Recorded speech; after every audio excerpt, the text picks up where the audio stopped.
सभी बच्चों को आज मेरा नमस्कार। आज हम लोग 12वीं कक्षा के हिंदी विषय के अंतर्गत आरोह पुस्तक के पतंग कविता को पढ़ेंगे, जिसके कवि हैं आलोक धनवा जी। आलोक धनवा का जीवन परिचय पहले हम लोग देखते हैं कि उन्होंने किस प्रकार से जीवन को संघर्ष करते हुए हिंदी कविता को एक नई पहचान दिए और वे हिंदी कवि के साथ साथ एक सामाजिक कार्यकर्ता के रूप में भी पहचाने जाते हैं।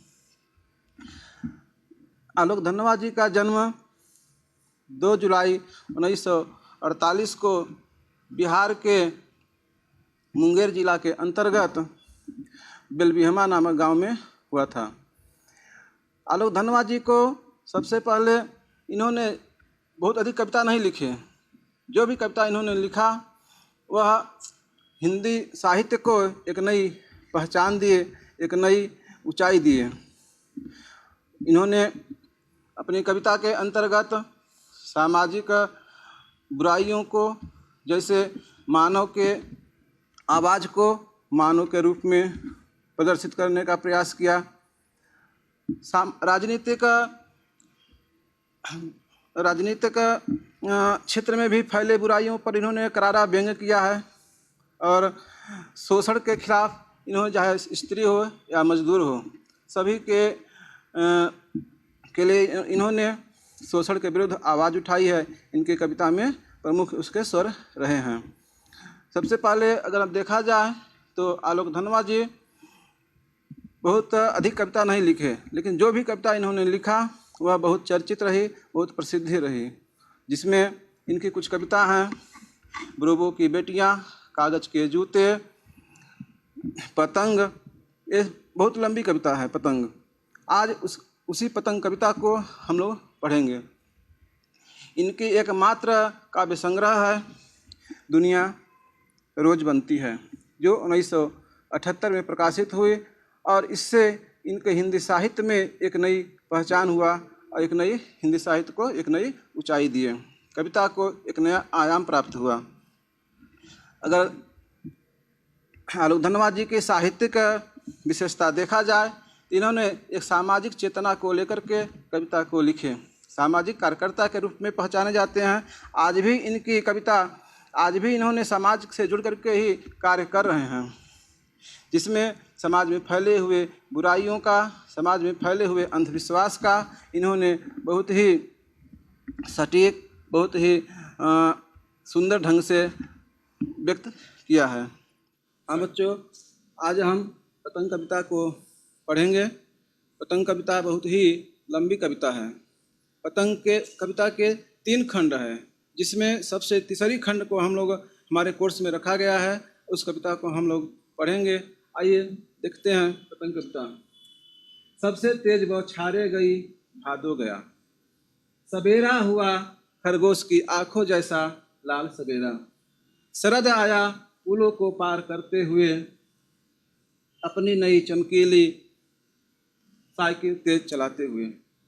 घंटी बजाते हुए जोर जोर से, चमकीले इशारों से बुलाते हुए पतंग उड़ाने वाले बच्चों के झुंड को। चमकीले इशारों से बुलाते हुए और आकाश को इतना मुलायम बनाते हुए कि पतंग ऊपर उड़ सके। दुनिया की सबसे हल्की और रंगीन चीज़ उड़ सके। दुनिया का सबसे पतली कमानी उड़ सके, कि शुरू हो सके सीटियों और किलकारियों और तितलियों की इतनी नाजुक दुनिया। सबसे तेज बौछारे गई भादो गया। भादो का महीना, हिंदी महीनों में एक भादो का महीना होता है। इसको हम भाद्रपद के नाम से भी जानते हैं। भाद्रपद का महीना ऐसा महीना होता है जिसमें सबसे अधिक बारिश का महीना होता है और सुबह शाम से लेते हुए 24 घंटा अत्यधिक बारिश होने के कारण बिजली और बादलों के घिरे होने के कारण वह अत्यधिक अंधेरा छाए रहता है। तो यहाँ भाद्रपद का महीना सबसे तेज बौछारे गई। सबसे तेज बौछारे गई का मतलब है कि बारिश का महीना अब समाप्त हो गया। अब भादो, जो भाद्रपद का महीना होता है, वह भाद्रपद का महीना अब बीत गया, सवेरा हुआ। सवेरा हुआ का कवि यहाँ पे यह बताने का प्रयत्न करता है, बताता है कि सवेरा यहाँ पे शरद ऋतु के बारे में कहा गया है। शरद ऋतु का मतलब है कि भादो का महीना के बाद हमारा आश्विन का महीना आता है। आश्विन का महीना से ही हमारा शरद ऋतु प्रारंभ हो जाती है। सवेरा हुआ, जब शरद ऋतु प्रारंभ हो जाती है तो उस समय हमारे मौसम में परिवर्तन होता है, नई उल्लास होते हैं, नई उमंग होते हैं। उस नई उल्लास, नई उमंग के बारे में यहाँ पे शब्द का प्रयोग किया है, सवेरा हुआ। सवेरा हुआ अर्थात अब भादों का महीना बीत गया, बारिश का महीना बीत गया, अब जो नया जीवन है या नया समय आ गया वह अत्यंत खुशहाली का समय आ गया और अत्यंत अब उमंग का मौसम आ गया। जो चमकीले इशारों से खरगोश की आंखों जैसा लाल सवेरा, कभी कहता है यहाँ पे कि सवेरा हुआ, वह कैसा सवेरा है? खरगोश की आंखों जैसा लाल सवेरा। लाल सवेरा का यहाँ प्रयोग किया गया है, खरगोश की आंखें लाल होती हैं। और सुबह का जो समय है, शरद ऋतु के प्रारंभ हो जाने पर, शरद ऋतु प्रारंभ होने पर जो मौसम होता है, जो सुबह का सूर्योदय होता है, उसकी जो किरणें होती है वह अत्यधिक चमकीली होती हैं और चमकीली होने के कारण वह बहुत ही लालिमा युक्त होता है। इसीलिए कभी यहाँ पे लाल सवेरा का प्रयोग किया गया है। और यहाँ पे हम देखते हैं तो जैसा लाल सवेरा, किसके जैसा? खरगोश की आंखों जैसा लाल सवेरा। खरगोश की आंखों की तुलना करते हैं सुबह से, सूर्य की किरणों से, इसलिए यहाँ पे उपमा अलंकार का प्रयोग कभी किया है। शरद आया फूलों को पार करते हुए, शरद आया फूलों को पार करते हुए, यहाँ पे फूलों शब्द का प्रयोग किया गया है। फूल का मतलब होता है, पहले अभी हम ग्रीष्म ऋतु के बाद वर्षा ऋतु के बाद हम फिर आते हैं शरद ऋतु की ओर। अब भादों का महीना भी बीत गया, आश्विन का महीना प्रारंभ हो गया है, जो अक्टूबर के महीना से ही हम मानते हैं कि अब यह शरद ऋतु आरंभ होता है। तो अब कई फूलों को पार करते हुए, मतलब अब एक वर्ष बाद फिर हमारा शरद ऋतु आ गया है, इसलिए वह फूलों शब्द का प्रयोग यहाँ इसलिए करता है कि वह कई ऋतुओं को पार करते हुए शरद ऋतु आ गया है, जो बहुत ही उमंग, बहुत ही जोश, बहुत ही उल्लास के साथ आया है और जीवन में परिवर्तन के साथ आया है। यहाँ पे शरद ऋतु का मानवीकरण किया गया है। किससे किया गया है? बच्चों के द्वारा मानवीकरण किया गया। यहाँ पे मानवीकरण अलंकार भी है, जैसे बच्चों के माध्यम से पहले हम समझ लेते हैं इसका अर्थ, उसके बाद फिर ऋतु के माध्यम से इसका अर्थ को समझेंगे। शरद आया फूलों को पार करते, जैसे बच्चे जब शरद ऋतु आती है तो बच्चे साइकिल चलाते हुए, नई साइकिल चलाते हुए, चमकीली साइकिल चलाते हुए, तेज गति से साइकिल चलाते हुए वे बच्चे क्या करते हैं? खेलने के लिए खेल के मैदान में आते हैं, घंटी बजाते हुए। यहाँ पर हमारा बिंब का प्रयोग किया गया है। कौन सा बिंब है? श्रव्य बिंब का प्रयोग किया गया है। कभी यहाँ कहता है घंटी बजाते हुए, अर्थात लोगों का ध्यान अपनी ओर आकृष्ट करते हुए कि अब बरसात का समय बीत गया, शरद ऋतु का आगमन आ गया। शरद ऋतु के आगमन से अब बच्चे घंटी बजाते हुए, चमकीले इशारों से सबको बुलाते हुए कि अब आप सभी लोग खेल के लिए या पतंग उड़ाने के लिए मैदान में हम आ जाएं। तो उनको चमकीले इशारों से बुलाते हुए पतंग उड़ाने वाले बच्चे के झुंड को, बच्चे के समूह को, कभी यहाँ कहता है कि बच्चे के समूह को वे चमकीले इशारों से बुलाते हुए कभी सभी को बुला रहा है कि पतंग हम उड़ा सके। अब यहाँ पे ऋतु के माध्यम से समझिए कि शरद आया फूलों को पार करते हुए, अब शरद ऋतु का आगमन हो जाने से अब नई किरणें, सूर्य की जो किरणें हैं वह चमकीली हैं। यहाँ पे चमकीली शब्द का प्रयोग उस सूर्य की किरणों के लिए किया गया है। तो अब सूर्य की किरणें अत्यंत साफ सुथरा और अत्यंत चमकीले दिखाई दे रही है, इसलिए घंटी बजाते हुए कि लोगों को अपनी ओर अब नया उल्लास, नई उमंग का समय आ गया है, मौसम में परिवर्तन हो गया है, इसलिए सभी को अपनी ओर ध्यान आकृष्ट कराते हुए कभी कहता है कि अब सभी लोग जो नई उमंग, नए जोश के साथ हम लोग जीवन को आरंभ करेंगे।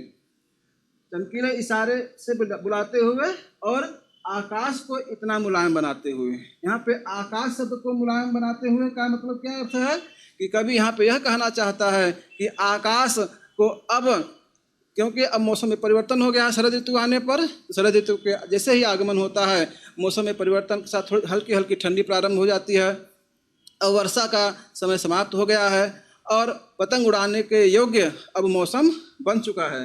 इसलिए कभी यहाँ पे आकाश को इतना मुलायम बनाते हुए कि बच्चे पतंग उड़ा सकें, यह इसलिए यहाँ पे आकाश को मुलायम बनाने का मतलब है कि बच्चे अब पतंग उड़ाने के लिए अब मौसम बहुत ही अच्छी तरह से मौसम बन गया है और उसमें हम अच्छी तरह से पतंग उड़ाएंगे और पतंग भी ऊपर उठ सके, दुनिया की सबसे हल्की और रंगीन चीज उड़ सके। पतंग के अगर आकार को देखा जाए तो दुनिया की सबसे हल्की चीज क्या है? पतंग है। क्या है? उस कागज की सबसे, दुनिया की सबसे हल्की कागज को लेकर के कभी पतंग को बनाता है। और सबसे रंगीन चीज भी कहता है और हल्की चीज, मतलब दोनों यहाँ पे विशेषण, सबसे हल्की और सबसे रंगीन चीज के लिए यहाँ पे विशेषण शब्द का प्रयोग किया गया है। इसलिए सबसे हल्की क्या है? वह कागज है और वह सबसे रंगीन है। रंगीन का मतलब यहाँ पे यह क्या है? रंग बिरंगे होने के कारण बच्चों का जिस प्रकार से भावनाएं होती हैं वह तितलियों के समान होती है। वह उनकी जो भावनाएं होती है वह अनंत होती है, उनकी जो इच्छाएं होती हैं वह अनंत होती हैं। उसके लिए कभी कहता है यहाँ पे हल्की और रंगीन चीज उड़ सके। दुनिया का सबसे पतली कमानी, पतंग में एक बांस की कमानी होती है, वो बांस की लकड़ी होती है जिसको हम कमानी बोलते हैं, वह भी उस कागज के रूप को के साथ में पतंग का निर्माण होता है। दुनिया का सबसे पतली कमानी उड़ सके कि शुरू हो सके सीटी और किलकारियों और तितलियों की इतनी नाजुक दुनिया। कहता है कि जैसे ही पतंग ऊपर उठेगी, जैसे ही पतंग ऊपर जाएगी, वह बच्चे का स्वाभाविक गुण है, स्वाभाविक यह मनोभावना उनकी जो है वह ऑटोमेटिक सीटियों और किलकारियों से वे उनकी आवाज़ निकलने लगती है। और तितलियों की इतनी नाजुक दुनिया, जैसे पतंग कई प्रकार की होती हैं, रंग बिरंगी होती हैं और उसमें बच्चे जब तितलियों को और पतंग के माध्यम से दोनों का, जैसे पतंग कई विभिन्न प्रकार के विभिन्न रंगों की होती है, उसी प्रकार से तितलियां भी होती हैं। और जैसे ही पतंग आसमान में उड़ती हैं, बच्चे ताली बजाने लगते हैं, किलकारियां भरने लगते हैं, सीटियां बजाने लगते हैं। यह बच्चों की बाल सुलभ भावना है। वह निश्चित रूप से जैसे ही पतंग ऊपर जाएगी, पतंग कट जाएगी, वैसे ही अपने बच्चे अपनी भावनाओं को सीटियां मारने लगेंगे, किलकारियां करने लगेंगे और यह नई दुनिया, तितलियों की इतनी नाजुक दुनिया, मतलब बच्चों की जो यह भावना है वह निश्चित रूप से बहुत ही मनोरम यहाँ पर कभी इसको बताने का प्रयत्न किया है कि तितलियों के समान उनकी भी जो इच्छाएं होती है वह विभिन्न प्रकार की होती हैं। जन्म से ही वे अपने साथ लाते हैं कपास, पृथ्वी घूमती हुई आती है उनके बेचैन पैरों के पास। जब वे दौड़ते हैं बेसुध, छतों को भी नरम बनाते हुए, दिशाओं को मृदंग की तरह बजाते हुए, जब वे पेंग भरते हुए चले आते हैं डाल की तरह लचीले बेग से, अक्सर छतों को खतरनाक किनारों तक उस समय गिरने से बचाता है उन्हें सिर्फ उनके ही रोमांचित शरीर का संगीत। पतंगों की धड़कती ऊंचाइयां उन्हें थाम लेती है महज एक धागे के सहारे। पतंगों के साथ साथ वे भी उड़ रहे हैं अपने रंध्रों के सहारे। अगर वे कभी गिरते हैं छतों के खतरनाक किनारों से और बच जाते हैं, तब तो और भी निडर होकर सुनहले सूरज के सामने आते हैं। पृथ्वी और भी तेज घूमती हुई आती है उनके बेचैन पैरों के पास। यहाँ पर हम देखते हैं जन्म से ही वे अपने साथ लाते हैं कपास। इसके लिए प्रयोग किया गया है बच्चों के लिए।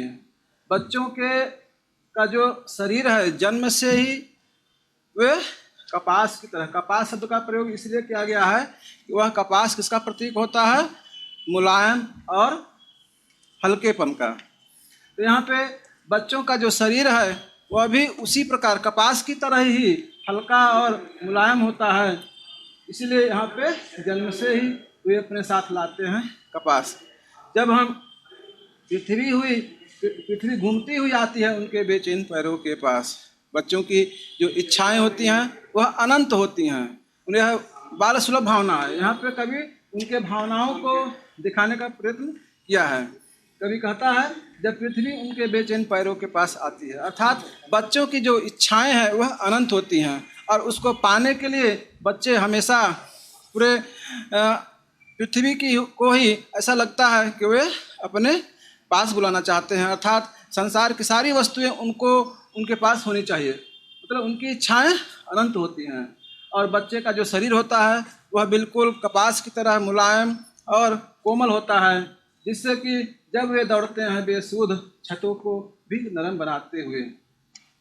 जब वे पतंग उड़ाते हैं, बच्चे पतंग उड़ाते उड़ाते इस छत से उस छत पे, उस छत से तीसरे छत पे जब पहुंचते हैं, जाते हैं, दौड़ते हैं, तो ऐसा लगता है कि उनके पैरों में भी रुई बांध के आए हैं। मतलब उनका जो पैर में भी रुई लगा हुआ है और वे कपास लगा हुआ है और उससे उनके पैरों को जो कठोर छत है उसको भी वे नरम बनाते हैं। अर्थात उनको तनिक भी एहसास नहीं होता है कि हम छतों पर जो कठोर छत है उस पर हम बेसुध होकर दौड़ते हैं। बेसुध माने होश हवास खो करके। होश हवास खो करके जब बच्चे दूसरे छत पर तीसरे छत पे दौड़ते हैं तो ऐसा लगता है कि वह छत भी नरम बन गया है। और दिशाओं को मृदंग की तरह बजाते हुए, यहाँ पे मृदंग शब्द का प्रयोग किया गया है। तो मृदंग क्या है? मृदंग एक वाद्य यंत्र है जो जब बच्चे इस छत से उस छत पे से दौड़ते हैं तो उस छत पे एक आवाज़ निकलती है। वह आवाज़ एक मृदंग की तरह आवाज़ है जो वह एक नया संगीत का रूप देता है।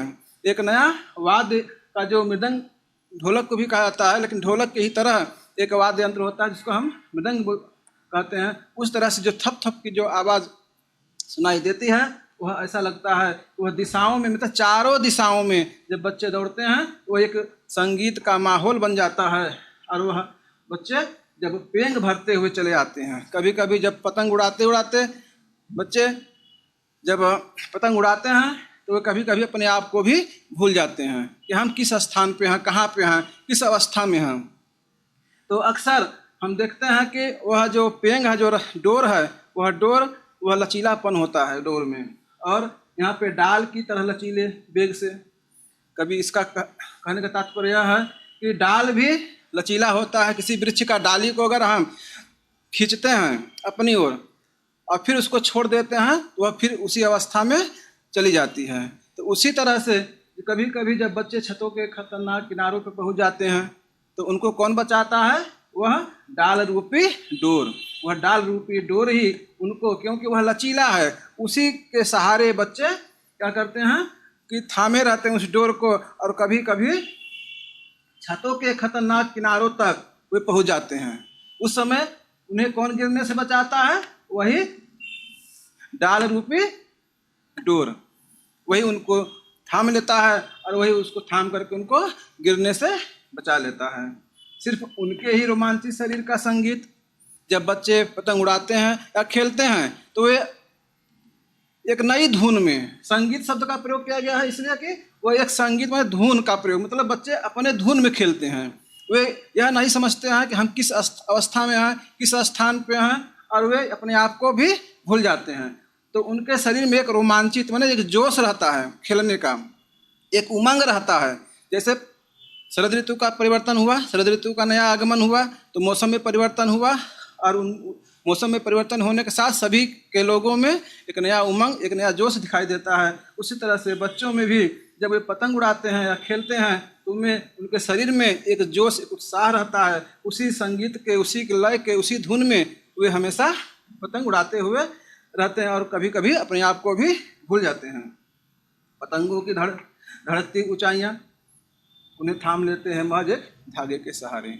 वही पतंग का जो डोर है वह डोर कभी कभी बच्चों को उस सहारा देता है, और जिस प्रकार से बच्चे पतंग को जब उड़ाते हैं तो पतंग एक नई ऊंचाई की ओर पहुंचता है और नई आसमान को छूता है। तो बच्चों की जो कल्पनाएं हैं वह कल्पनाएं भी अनंत हैं। यहाँ पे रंध्रों के सहारे, रंध्र का मतलब होता है छिद्र, लेकिन छिद्र का प्रयोग यहाँ नहीं, यहाँ पे कल्पना के सहारे बच्चे एक नई कल्पना, जैसे जैसे पतंग ऊपर उठती चली जाती है वैसे वैसे बच्चे भी अपनी नई कल्पनाओं के साथ में, उस पतंग के साथ में नई सोच, नई भावनाओं के रूप में वे बहते जाते हैं और क्योंकि बच्चों की जो भावनाएं होती हैं वह अनंत होती हैं। जैसे जैसे पतंग ऊपर उठती जाएगी, बच्चों की नई नई कल्पनाएं भी उसमें व्यक्त होती चली जाएगी।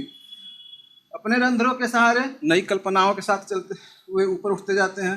अगर वे कभी गिरते हैं छतों के खतरनाक किनारों से, और वे कभी अगर बच जाते हैं, कभी कभी बच्चे यह जीवन में वही व्यक्ति सफल होता है जो संतुलन बना करके ही चलता है।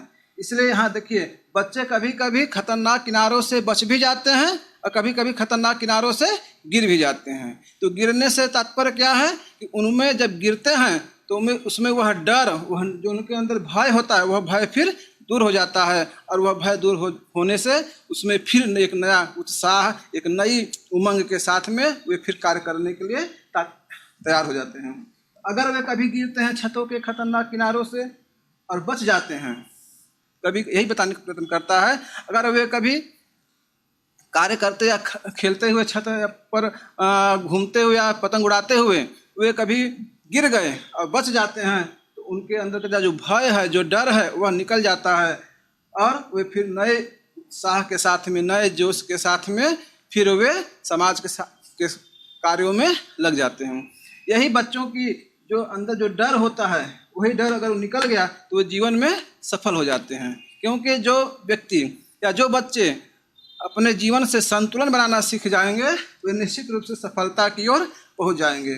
और पृथ्वी की तेज घूमती हुई आती है उनके बेचैन पैरों के पास। पृथ्वी की बेचैन मतलब, कहने का मतलब है पृथ्वी की सारी जितने भी वस्तुएं हैं, बच्चों सोचते हैं कि मैं सभी वस्तुओं को प्राप्त कर लूँ। वे उनकी जो कल्पनाएं हैं, क्योंकि यहाँ पे कवि बच्चे की भावनाओं को व्यक्त करते हुए कहता है कि बच्चे हर वस्तु को पाना चाहते हैं, हर स्थान पे जाना चाहते हैं, इसीलिए कभी यहाँ पे तेज घूमती हुई आती है उनके बेचैन पैरों के पास। कौन आती है? पृथ्वी आती है। अर्थात पृथ्वी की सारे वस्तुओं को वे प्राप्त करना चाहते हैं। अर्थात बच्चों की जो ये बाल सुलभ भावना है, यहाँ पे उसको व्यक्त करने का प्रयत्न किया गया है। कभी यह भी बताता है कि निडर होना, जब तक हमारे अंदर भय बना रहेगा, वह भय के साथ में हम कभी भी सफलता नहीं प्राप्त कर सकते हैं। इसलिए बच्चों, निडर होकर के अगर हम कार्य करते हैं और हमारे अंदर के जो भय है वो निकल जाती है, तो निश्चित रूप से हम अपने कार्य में सफल हो जाते हैं। यही कवि यहाँ पे बताने का प्रयत्न करता है। और हम यहाँ पर अगर देखते हैं शिल्प सौंदर्य अगर देखा जाए तो कवि ने यहाँ पे सरस खड़ी बोली का प्रयोग किया गया है। और खड़ी बोली में उन्होंने बहुत ही सरल भाषा में इस कविता में प्रयोग करते हुए बहुत ही सरल शब्दों में यहाँ पे व्यक्त किया। और कवि ने यहाँ पे बिंबो, प्रतीकों, बिंब का सभी रूप यहाँ पे दिखाने का प्रयत्न किया है। चाहे दृश्य बिंब हो, चाहे श्रव्य बिंब हो, चाहे श्रव्य बिंब का भी प्रयोग किया गया है और दृश्य बिंब का भी प्रयोग किया गया, दोनों। और यहाँ पे जो कवि ने लेखन कार्य किया है वह मुक्त लेखन में है। और यहाँ पे उपमा अलंकार भी है, जैसा ऊपर बताए थे, और मानवीकरण अलंकार भी किया गया है। इससे शरद ऋतु में मानवीकरण अलंकार का प्रयोग करके कवि शरद के बारे में और बच्चों के माध्यम से उसको बताने का प्रयत्न किया है। कविता में गहनता का गुण है। और इस तरह से हम देखते हैं तो कवि ने बहुत ही सुंदर ढंग से पतंग के माध्यम से बच्चों को के जीवन में किस तरह सफल होने का सारा बताते हैं। बहुत ही सरल भाषा में, बहुत ही स्पष्ट शब्दों में बताने का प्रयत्न किया है। और हम देखते हैं हिंदी साहित्य में कि बहुत सारे कवियों ने शरद ऋतु पे कविता लिखे हैं, लेकिन आलोक धनवा ने एक उससे बिल्कुल परे, मैंने हट करके उन्होंने कविता लिखे हैं। बहुत सारे कवि ने जो जितने भी शरद ऋतु के रूप में कविता लिखे हैं, उस पर शरद ऋतु खुद कवि पर हावी है। लेकिन यहाँ पर हम देखते हैं कि आलोक धनवा जी शरद ऋतु पर खुद हावी होकर के कविता लिखते हैं। बच्चों को शासक के रूप में यहाँ पे प्रयोग करते हैं। बच्चे शासक हैं, वे जैसा चाहते हैं वैसे कविता को ले जाते हैं। जिस रूप में उसको ले जाना चाहते हैं उस रूप में इसको कवि यहाँ पे कविता को ले गया है। धन्यवाद।